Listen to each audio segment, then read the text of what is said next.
Welcome to another edition of the Best Business Minds, where we interview business leaders and academics who write thought-provoking books. I'm Marc Kramer, a serial entrepreneur who consults with family businesses and entrepreneurs, and currently I'm teaching entrepreneurship at Vinh University in Hanoi, Vietnam. Today's guest is Bob Rogers, author of the book Deep Story, a complete guide for creating transformational visitor attractions. Bob, welcome. I thought the title of the book grabbed me. And so before we start talking about the book, I would like you to tell us how you got to where you're at now professionally. Wow. Uh, well, it's been quite a journey. It What we do now is we ask people, are you getting all of the transformation that you paid for? They frequently do not. People spend millions and millions of dollars on corporate visitor centers, on museums, and these all come with a vague promise that they're going to make a difference in people's behavior. And a great deal of the time they entertain, they're wonderfully entertaining, they're memorable, but they have no lasting effect that goes beyond the gift shop. I guess this started for me uh, in my when I was 18, in the year in between high school and college. I was lucky to land a job in the magic shop at Disneyland. And in many ways, it was the perfect introduction to show business because my job as a magician was to demonstrate the magic. That's the show part. And then while they were still transformed, or while they were still amazed, drag them over to the cash register and sell them the trick. That was the business part. So you get show business. What I didn't realize until later was that there was a third thing that I was doing, and that I was trying to slightly change their identity by giving them the idea that they might be a magician, that they probably or could have the talent to actually do some magic for other people. Uh, I learned a lot that summer, and a lot of what I've done since is based on what I learned in that magic shop. Uh, One of the senior magicians one year, one of the problems of working in a magic shop, especially at a place like Disneyland, is we're selling all of the same 12 stupid tricks that are in every magic shop or joke shop in the world. So frequently people already know how they work, or they can buy them cheaply, go around the corner, read the instructions, and come back and expose you in front of the next group. So I had had a particularly bad experience with one of those exposures. And I was complaining to one of the senior magicians, and I asked him why he never got exposed. And he said, "Are you kidding? You're not paying attention. I get exposed all the time. The difference is between me and you is that I never have any loss of dignity because I never pretend to have any dignity to begin with." And he said, "The other thing, Bob, is that you, by the way that you perform, you actually invite them to expose you." I thought, what? How am I doing that? And he said, "Well, what you're presenting to them doesn't involve them. You're just showing them an optical puzzle, and you understand it, but they don't. So you know something, and it makes them that they don't, and that makes them feel stupid. So the only role you've given them in this scenario is to be the exposure, and they play that role." So I said, "Well, what should I do instead?" He said, "Watch me when I perform. Where are my eyes? Where are your eyes when you perform, Bob?" "Well, I'm watching what I'm doing." "Exactly. You're watching your own hands do the trick. Your hands need to know how to do the trick out of muscle memory so that your eyes can be connecting with the eyes of your audience, always thinking about what they're seeing, what they're feeling, how they're perceiving this, so that you can adjust what you're doing to bring out, to keep them involved and keep them active." And then he said something that is worth writing down. He said, "This is not the magic temple. This is the magic shop. People don't come here to admire how magical you are. They come here hoping that you will help them find some magic within themselves. Wow. That was worth a year of college right there. Just that one idea. That it it is the basis of all salesmanship. It's the basis of all hospitality. Help people find the magic within themselves because that's what's going to slightly change their identity and make them think they might possibly be a magician. Ever since then, I have been applying that idea to the kinds of visitor centers that are done by either museums or corporate visitor centers. Everything from factory tours to the high-end factory tours to stadium tours, and it's causing people to connect with the brand, connecting the heart of the audience with the heart of the brand or the subject. That's and it started in the magic shop, doing those same stupid 12 tricks over and over and over again for a summer. Wow. I did you know the magician Mike Amar? Boy, that name sounds familiar. Tell me about Mike I Amar. went to college with him, and one day I'm watching CBS had a special on magicians, and he was picked as one of the five best magicians in the world. And he went to Wow. West Virginia University with me, and I got to interview him when I did a radio show for CBS. So you went into the immersive business. Why did you create that company? And I thought the projects you've done for so many famous museums is incredible. We've done a lot of museums, a lot of corporate work. Uh, One of the things that's really great about doing work for corporations, And if you can where they're, explain a little bit about this business as you lead into this, that would be great. well, sure, corporations very often will put together what they call brand homes, or sometimes they're called flagships. Examples would be the Heineken experience in Amsterdam or World of Coca-Cola in Atlanta, the Ford Rouge factory tour in Dearborn, Michigan, or a really terrific one, the Johnny Walker experience in Edinburgh in Scotland. And here, the Johnny Walker experience in Edinburgh is 9 stories tall. It has multiple different experiences where you can have experiences tasting cocktails and other things about whiskey, learning about whiskey, et cetera, et cetera. And that's they spent they spent on that thing. They spent a lot of money, over $100 million, and so these things can be quite large and quite extensive. Museums are another area. In each of these cases, the implied promise is that it's going to make a difference. It's going to achieve some level of behavior modification that's going to cause people to be permanently more interested in the subject or permanently more attracted to and more likely to use the brand or the product. One of the great things about working with corporations is that we get to work with some of the most brilliant minds on the planet when it comes to marketing, et cetera, et cetera. And when we take what we've learned there and apply it to a museum, it's a revelation. So that's kind of where we live in between all of those things. Did that answer your question, Mark? Yeah, yeah, it did. So what made you write this book?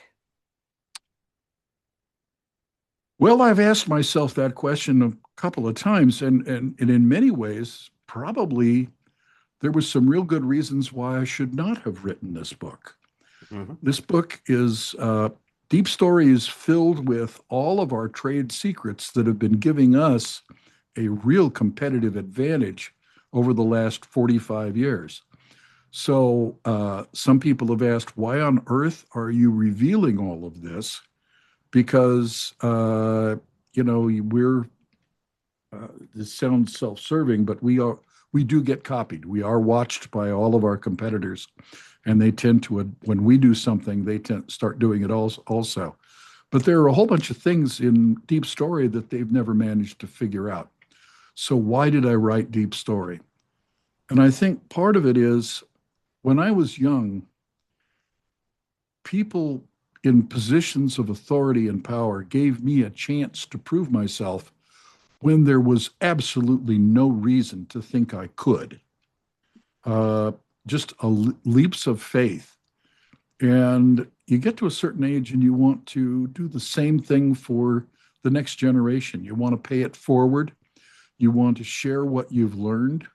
Uh, and uh, and so I think that's why I wrote it. And there are some good reasons why maybe I shouldn't have, but I've done it, and I'm happy to share it with the world. Well, I'm glad you shared this book with us. So let's start. Oh, by the way, you're on the board of the Motion Picture Academy. I have been. I have been. I've been on the board of the Motion Picture Academy. I've been on the board of the International Association of Amusement Parks and Attractions. But I've done a number of those. Yes, it was How fun did being you? a part of the academy. Uh, I uh, I would have thought you would have been in the movie industry if you were part of the academy. yes, I've been nominated for Oscars twice as producer director for short films that we've done in our field, which is very unusual for something in the attractions business, meaning location-based attractions, to be nominated or considered for Oscars. That's very unusual. But we do very, very good work. I don't exactly know how many international awards we've got at this point, but it's over 500. Uh, Oh my so God, some you of have a them, and museum.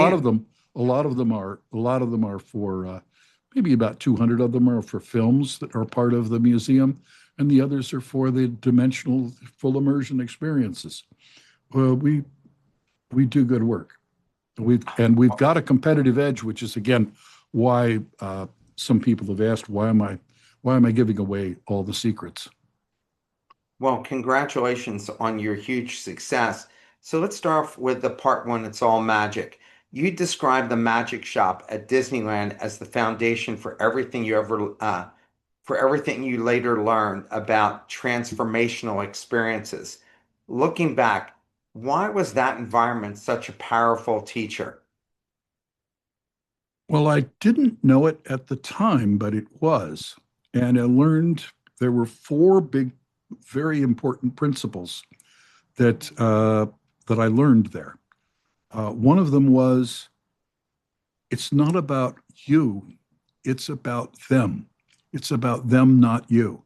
This was, again, Harold, the senior magician, saying, nobody cares about you. Nobody cares about your dignity. Make sure that it's what's important is what they're feeling, what they're doing. And so, you know, I came up with a phrase, a need to hear or a need to tell on your part does not cause in me a need to hear.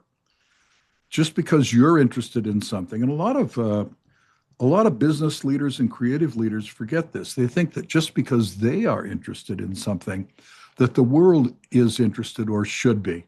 No, you've got to figure out what the audience is interested in and find the element in what you're trying to say that already contains what they're interested in. So that's the first one. What I call the four keys. That's the first key. It's uh, it's uh, it's about them, not you. Uh, the second key is you have to find it. You cannot invent it. You have to find it. It has to be there already. You cannot impose it. This is where a lot of advertising and communication goes wrong.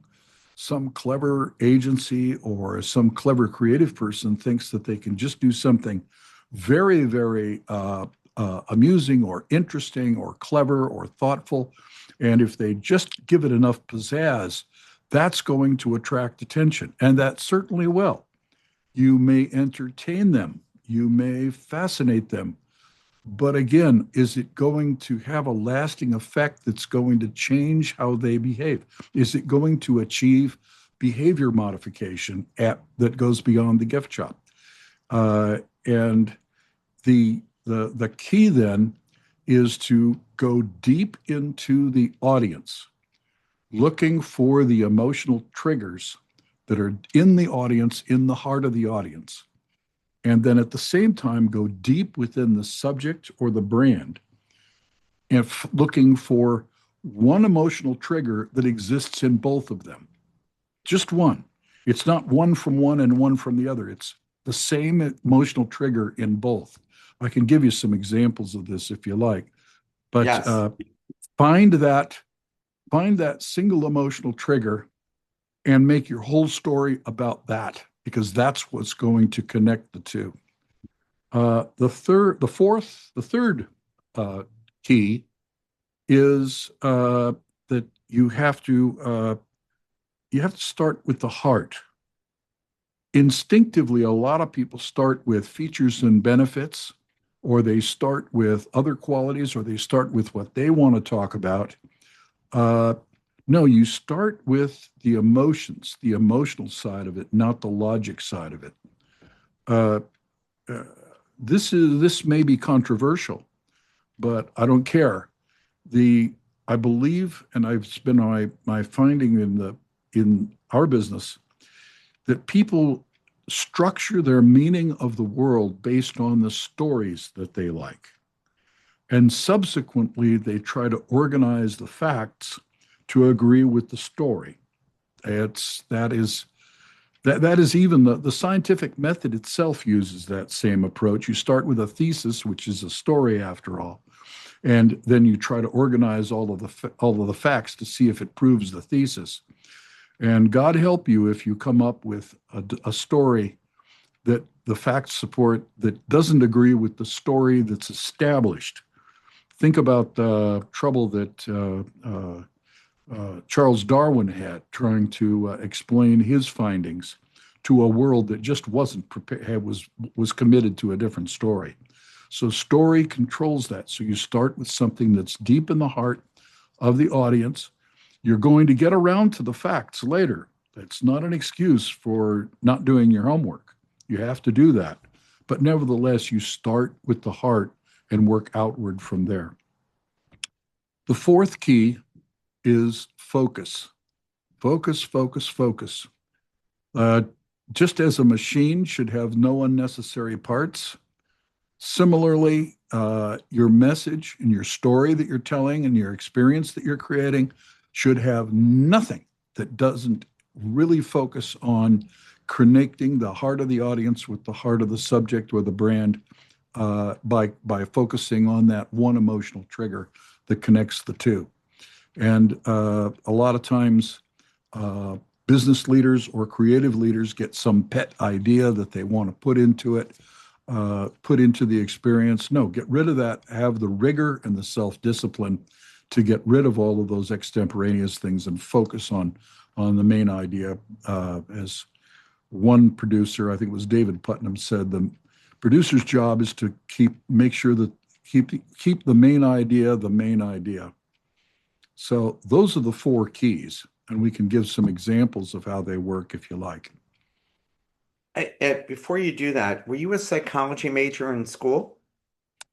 No, I wasn't at all. I probably flunked that subject. Go ahead and give your examples. Well,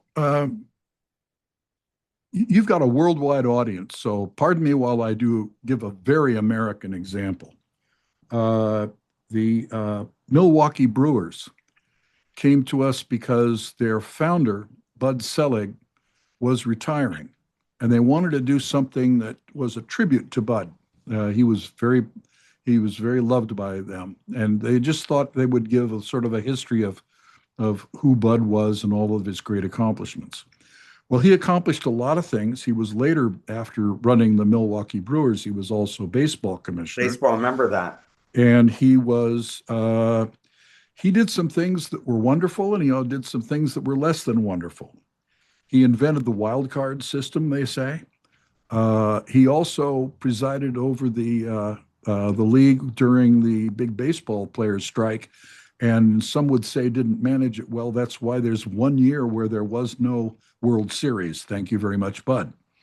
Mm. So, what of all the things in Bud's history are we going to emphasize? Well, what we're doing is we're going deep into his history, looking for that common emotional trigger that also exists in the heart of the audience, right? And sometimes these things are not terribly profound or unusual. And when we finally found it, it was this obscure little fact that the way that Bud originally fell in love with baseball is that his mother loved baseball and she took him to games, gradually transferring her love of baseball to him. Well, guess what almost everybody in the audience is also doing today, because this is going to be at the stadium. They are probably either with a young person that they're trying to get interested in baseball, or that's how they themselves got interested in baseball. And so it conjures up all of these misty eyed memories. And so that's the common touch. So that becomes the shared emotional trigger that's in both. So now the thing is, we just lay out the whole story, everything we're going to present about Bud, that says he fell in love with baseball because of his mother taking him to games, and he himself has dedicated his life to causing other people to fall in love with baseball. That becomes the organizing principle of the experience, of the story, and as a result, it connects the heart of the audience with the heart of the subject in a way that will cause everybody to fall in love with Bud. That's an example. I'll give you another example. The Savannah College of Art and Design, SCAD, is its Yep, know what them. they call it, right? Excellent school of art and design. They called us and they wanted to create a recruitment experience. In other words, young people coming to try to kind of take a tour of the school, decide if that's the place for them. And we started looking deep into the audience, deep into the school and its history. And the obvious answer would be to go with features and benefits, lots of shots of and pictures of happy students doing art and sitting doing outdoor sketching under a tree and, that kind of thing. That's not where we went at all. We're looking for that common emotional trigger that's deep in both. And we found it, and it was a kitchen table. It seems that in the history, and or I should say the legend of the founding of the school, Paula Wallace, who was at the time in her late 20s, has a family conference at the kitchen table with her parents saying, I want to give up my job as a grade school art teacher and I want to start a college of art and design. And the parents are kind of horrified. Paula wants to sell everything she's got in order to raise the money, which consisted of a VW, a bug, and some other things. That's never going to be enough to start this. And the parents initially try to talk her out of it, and but eventually they decide they're going to go with and support their daughter's dream. And it turns out to be a lot harder than anybody thought it was going to be, but they Of stick with course. it, and it is a phenomenal success. Well, guess who's in the audience? Every person in the audience is a young person who wants to go to art school, accompanied by two scared parents who can't get it out of their head, the phrase starving artist. Right? And about 2 nights ago, there was a meeting, a family meeting, probably at a kitchen table, where the parents are trying to say, wouldn't you be better off going to a general university, getting a complete background And then you can also take some art classes, and the kid is saying, "No, I want to go to an art school."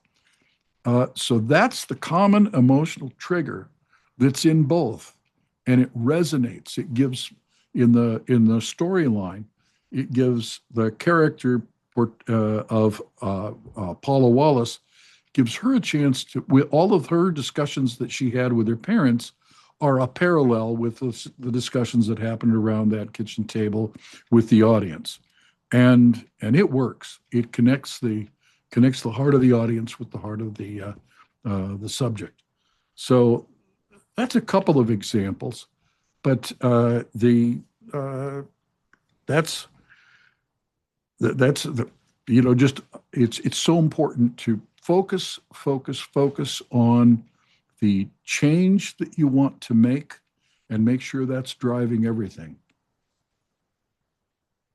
Was there a specific moment early in your career when you realized themed entertainment could actually change people emotionally or behaviorally? That's a great question. I don't think this is going to sound kind of weird, but I think I always knew that. The only thing that ever changes people is story or direct personal experience. Uh, Pardon me, this is a little bit off color, but I think it's a Will Rogers, the American comedian from the 1920s and 30s. I think it's a Will Rogers Yes. quote. Some men learn by reading, some men learn by observation. The rest of us have to pee on the electric fence for ourselves. That's a So, good one. I got to remember that story, one. story, or direct a personal experience. And what themed entertainment or immersive entertainment does is it brings both of those things together. They're doing both of them. It is storytelling, but it's also because you're in the middle of it and it's immersive. It's both of those things at once, minus the electric fence, of course. Um, in part two, Deep Story, you talk about connecting the heart of the audience to the heart of the subject. Why do so many organizations miss the emotional connection? It's easy to do. It's easy to do. It's we're trained that we're trained to be logical. Uh, People who are, for example, engineers, uh, they're trained to be logical, to think scientific logic, et cetera, et cetera. But the general public doesn't think that way. The general public thinks with their hearts, not with their brains. For the brain follows where the heart has led them. And I think a lot of people think that the way to achieve it is to the go after the logic. That doesn't work. That doesn't change people. But it's hard to derail them.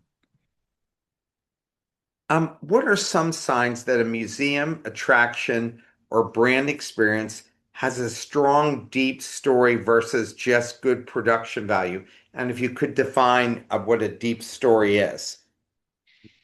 Well, a deep story is a story that you found inside the audience because you went deep into the heart of the audience, and you're doing something that is about how the audience feels, some deep value or emotional trigger that you're getting after there. Almost always, the if something is just displaying things, uh, that tends to be lame. And I'll tell you, a lot of museums have the same four things in their mission statement. We're going to collect, preserve, exhibit, and interpret the artifacts of the life and times of so and so and so and so. What's missing in those four? Collect, preserve, exhibit, and interpret. Change. what's missing there is the well-defined objective of what it is that you want to change. Uh, Deep story contains a very elaborate and deep formula for crafting your objectives. Uh, and very frequently, people don't craft an objective that talks about change. They start choosing uh, uh, presentation and media equipment or technology or something like that, and then they might design the building. They hire an architect to design the building. They know that they want to use XYZ technology. And toward the end of they start saying, okay, now what's going to be the presentation or the experience that we're doing with this? And what has been missing all along is the objective of the outcome. I want you to imagine an algebraic form. What I'm about to say is really silly. It's an algebraic equation that helps you understand what you need to do with your story. I want you to imagine a letter A that stands for the audience. That's the audience showing up at your front door. They haven't gone through your experience yet. A, that's the audience. Now I want you to imagine at the exit side of your experience another letter A, but this is A with a little accent on it, so it's A prime. A is the people entering, A prime is the people leaving. What is the difference between the people coming in and the people going out? This can be expressed as an algebraic equation. A prime minus A equals question mark. What is that? Now you solve for that before you do anything else. Figure out what is the change you want to make before you choose a building, before you choose a location, before you choose the technology, before you choose anything. So that's A to A prime. Let's think of an example here. Uh, if I a numerically controlled die casting machine is a wonderful piece of equipment. It's just incredible, the things it can do. And if you're trying to turn metal into little toy metal cars, the numerically controlled die casting machine is exactly what you want. But if what you want is you want to turn wheat into Wheaties, the die casting machine is pretty inappropriate. Imagine my brother wakes up one morning on a Saturday and he says, today I'm going to finally get around to fixing some things at the house. So he goes out into his garage, looks through his tools, and he picks up the hammer. Wow, it feels really good in his hand. Great. Now I'm going to go fix something. Well, now he wanders the house looking for something that he's going to fix with the hammer. And if he stumbles across a picture that needs to be hung, and all he needs to do is pound in a nail, then he's in luck. The hammer's perfect. But if he comes across a clogged sink that needs to, and he starts trying to fix it with the hammer, he's going to wind up with a hell of a mess. Now, how often do people, museums and companies, corporations, when they try to talk their own message, how often do they choose the tool before they've defined the task? All the A time. tremendous percentage of the time. So that's the dilemma, and you've got to a good manager or a good creative person. They're just human. What they really want to do is they want to get to the fun stuff. They want to start drawing pictures. They want to start doing things. But they, that's the fun part. But they've got to slow down and spend some time figuring out what they're trying to achieve. If there's a mistake that corporations especially tend to do, they tend to not spend enough time at that stage. They want to rush through that. A phrase that we hear sometimes is, "We'll know it when we see it." Uh, I'm going to, I won't tell you who this was or what company they were working for, but a brand manager for a major internationally known brand once said to us, "We don't know what we want, so just design for whatever." Really? What do you say to somebody that tells you that? And yet that happens all the time. We'll know it when we see it.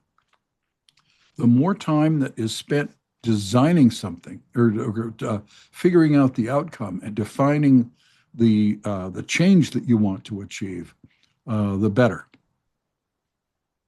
But don't you think most people don't have a clue? Like they're looking for experts to basically guide them. Like we know we want this, but it's not until they can see a few things and then they can identify what they want because they really don't have a concept in their mind.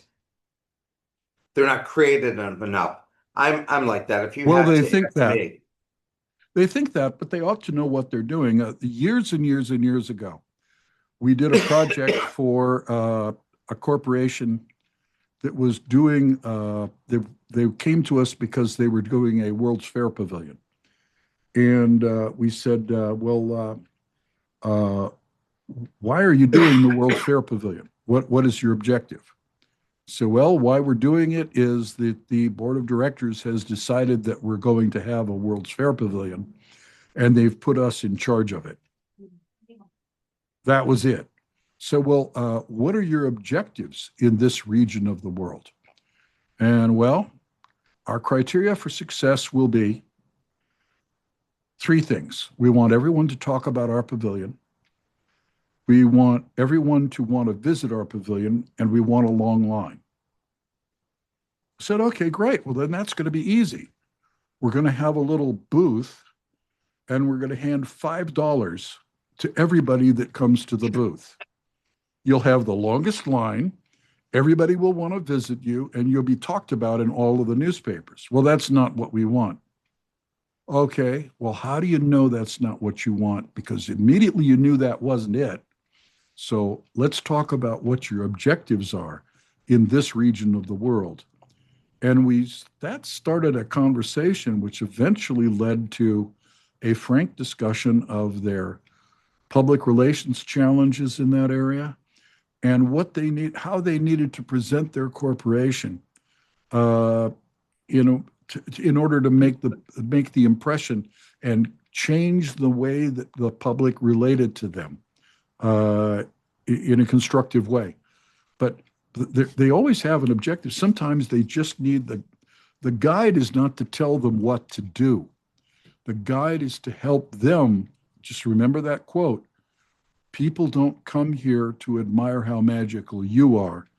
They come here hoping that you will help them find some magic within themselves. And that's what we do with a corporate client or a museum. We try to help them find the thing that they need to do because of what's deep in their heart, what's deep in their brand, and is going to be the most help to them. Does that make sense? no, it makes perfect sense because I'm thinking about your Abraham Lincoln Museum. And if you were asking me the objective about that, if I was at the museum, I'd say I'd like to teach people things that they hadn't heard about in a textbook. Things that everybody, things that people don't know about Abraham Lincoln. And so my objective would be how do you go about showing them things and telling them things about Abraham Lincoln that's going to be really unique and interesting about that? And what kind of pictures can you show that still exist that might tell us more about the story of who he really was as a person, not the mythical giant that he was? Well, that's a pretty good first draft of the objective. In fact, the objective was to cause people who had been to the museum to be permanently and measurably more attracted to the life and times of Abraham Lincoln than before they went in. I would say that interesting factoids about Lincoln or his personality, those are very useful means, but that's not the end. We want to cause them to be permanently more attracted to the life and times of Abraham Lincoln. And this should be expressed. Some examples. I mean, this is our very, in Deep Story, we go into great depth on how to write an objective because it normally has three parts. There's the outcome, there's the change, the difference that you're trying to create, which I just permanently more attracted. Then there are indicators. A lot of people look at KPIs and they think those are the objectives. No, no, no, no, no. Those are the indicators. If your KPI is increased test drives of Volvo cars, that's probably not the objective. Probably the objective is increased sales of Yeah, of Volvo course. cars. Yeah. Uh, Increased test drives would be an indicator that you're on the way.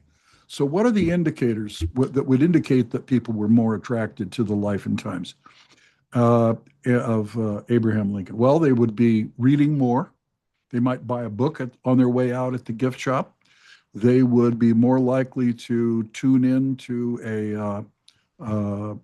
media about the life and times of Abraham Lincoln, more likely to visit historic sites associated with Lincoln, more likely to do a return visit to the Abraham Lincoln Presidential Library. Those would be indicators. Those are not the objective. Those are indicators that you're achieving the objective. And then the third part of an objective is the what I call the limiter. Uh, and for for example, for Lincoln, they wanted to make sure that we were going to actually use some of the amazing artifacts that they have. They've got some amazing artifacts from Lincoln's life.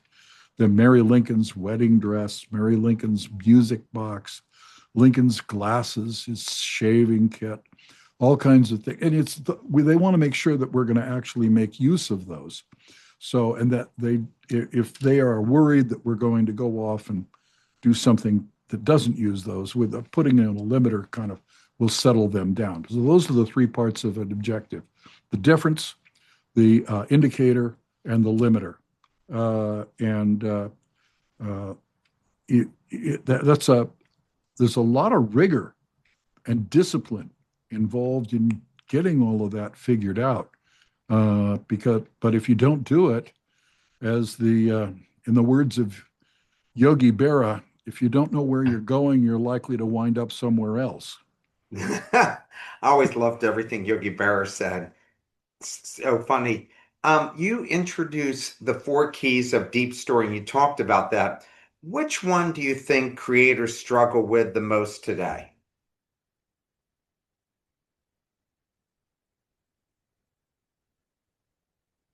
They're all just different sides of the same thing.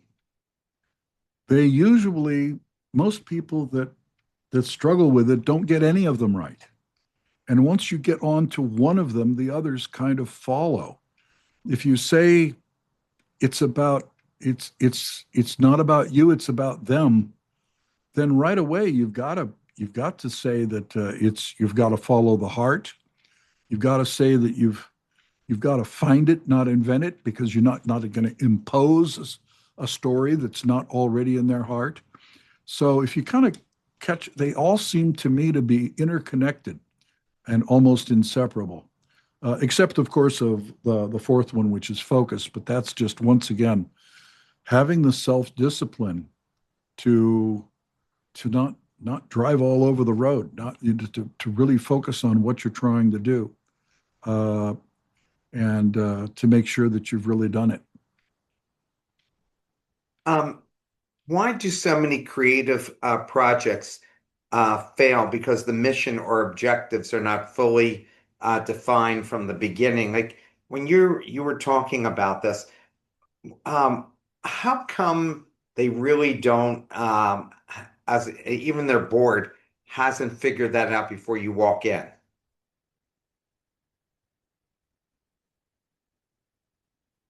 It can be The museum world can be intimidating. there are a lot of the museum world has some established norms that go back a century or 2 centuries, and it's it's kind of intimidating to tell some of the people that are museum professionals that they need to kind of do things in a new way. Where we find the allies in the museum world are in the more progressive CEOs of museums, sometimes in the board of directors, who are business people after all. And business people in a heartbeat understand, well, what am I getting for my money? Am I just entertaining people, or am I actually uh, causing a behavior modification? I think I want to make sure that I'm really achieving something here. So why shouldn't we have some very, very crisply defined objectives, and then really focus on those, et cetera, all the things that I've been saying. So it's not everyone in the museum industry is going to welcome my book. Some will, but the more established people won't think much of Deep Story. How can creators actually tell whether an experience changed people in a meaningful way? Well, you measure it. You measure it, and I'll tell you one of the hardest things in this business to get are measurements that you are allowed to discuss, because almost every organization holds them very, very close. They're high confidence. One that we can share, which is a good example, is because, and I'm sharing it only because my client shared it, and that's the Johnny Walker experience in Edinburgh. There are two measures that corporations use. One is the Net Promoter Score. A good Net Promoter Score would be in the 70s. That's how likely are you to recommend this. A good score would be in the 70s. Depending on which survey, they've been getting results between 81 and 85%. That's really, really unusually high. But the real measure is the brand conversion score. Brand conversion. Brand conversion is, how likely are you to actually use this product and prefer this product? Really good brand conversions, again, are in the 70s and low 80s. Johnny Walker has been achieving a 91, Wow. 91% brand conversion. Just incredible. And it does this because, again, it isn't, and that's a good example. This is another good example of that illustrates all the points we've been talking about. Uh, when people that are attracted to the job of being an interpreter about whiskey generally are aficionados themselves. They're very knowledgeable, and they would really like to have that job because that will give them a chance to stand in front of less less informed people and pontificate about is the correct way to drink whiskey. And a lot of the time, the correct way that they would like people to drink whiskey is that you must be wearing a tweed jacket and seated in a leather chair in a room lined with mahogany walls decorated by oil paintings of racehorses. And you're drinking it, of course, with either straight up or with just a slight splash of water, et cetera, et cetera.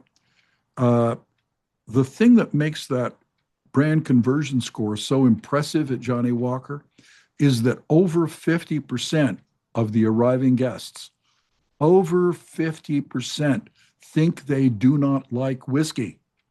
The only reason they're there is that this looked like something fun to do on a late afternoon in Edinburgh, or somebody else in their group wanted to see this. And instead of telling them how they ought to drink whiskey, the first thing that happens to them when they first walk through the door was we ask them what flavors they like. There's a system that was developed by Diageo, the parent company of Johnny Walker, called flavor print technology. It asks a series of questions. What do you like better? What do you like, banana or cinnamon? Do you like this or do you like that, et cetera, et cetera? And as a result of that, they get a flavor profile for each person walking in. Then, depending upon what the AI program that asked the questions came up with, the visitor is given a colored wristband that identifies the flavor profile. And then, when they get to the first place they're going to have a sip of something, a taste of something, they go to a wall that has glasses that have colored plastic bottoms. They find a glass that matches the color of their wristband. They take that to a drinks dispensing machine, and that machine dispenses a cocktail, which about 95 to 98% of the time, the people say that is the most delicious thing I've ever tasted. That's just so their first taste of a whiskey related cocktail is just great. And then we keep that up. The people that are helping them through the rest of the tour are trained to not tell them what they should like, but rather to solicit them as to what they like and make suggestions that allow them to be in control of the exploration. That's why it's just so, and again, it goes against the norms. We're not telling them how they should like whiskey. We're finding out what they like. We're going deep into the heart or deep into the audience, deep into the brand, and we're finding that connection that exists, but and bringing that out. That's why it works. You explore so many different storytelling structures in part four, story structures for transformational story making. How do you decide which structure best fits a particular experience? Well, that's I guess that's the art part. The the the objective, the reason we deep story contain explains so many of them, is to give creative people a sort of a cafeteria line of choices to make sure that they're not rushing to one choice. The choice that a lot of people rush to is the hero's journey. The hero's journey is an excellent solution for a lot of storytelling and experiential things, but it doesn't have to be the only one that you ever use. There are lots of different structures, and it's a good idea to keep all of them in mind and match the right structure to the task in front of you. What role is AI playing in this world? Wow, that is a that is a force in motion that is still defining itself, and all of us are going to learn to ride that tiger or we'll be eaten by it. So it's wonderful as a tool, uh, and that's about all I can say about it. Is that it seems to be changing and evolving and in getting in many ways better as a tool and more scary as a tool. So we've got some interesting challenges ahead for all of us on that. What is starting to come out though is that if you want to touch the heart of your audience, you need to approach it from an emotional point of view. And in many ways, this causes increased value to a liberal arts education uh, because we're going to need people that understand how people feel and understand human emotion and understand that human touch if we are to touch people's hearts, which you have to do if you're pursuing deep story. What are some of the biggest storytelling mistakes you see museums, brands, or attractions making right now? And by the way, it seems to me like you'd be a great mystery writer. Well, that is one of the structures, the mystery. Yeah. Uh, that's one. When you talk to engineers, they want to give the final answer right now. And if you want to get young people interested in the space program or any part of engineering, don't tell them everything's figured out. As one person actually said this to us at NASA once. Yes, there was a golden age of space exploration and you missed it. What kind of message is that for young people? Yeah. Instead, what we urge the engineers to say is, if you're going to help us get to Mars, one of our problems is we need to figure out how to keep food fresh for 3 years. We know a lot about food, but we haven't got that one quite figured out yet. Why don't you join us and help us figure that out? If we're going to get to Mars, we're going to need to get hundreds of thousands of pounds of gear into low Earth orbit in order to get it on its way to Mars. We don't quite know how to do that as economically as we'll need to do that. If you join us, you can help us figure that out. But for God's sake, give them a role to play. Remember, once again, uh, we're that you're not the magic temple, you're the magic shop. People don't come here to see how magical you are. They come here hoping that you will help them find some magic within themselves. Again, back to the magic shop. Show young people what the role is that they have to play in the advancement of science, in the advancement of the space exploration. Emphasize that and avoid the engineering reflex built into them from engineering school that says we've got to claim to have everything figured out, et cetera, signed, sealed, and delivered. This is probably my last question as the hour's almost up. One of my favorite sections was target the disinterested. Why is winning over skeptics more important than preaching to the fans? Well, the fans, you can preach to the aficionados, but then that just leaves the fans cold, or the disinterested cold. You know that in any group of four people, there's probably one that wanted to do this today, another that thought it might be interesting, and two that would rather be just about anywhere else.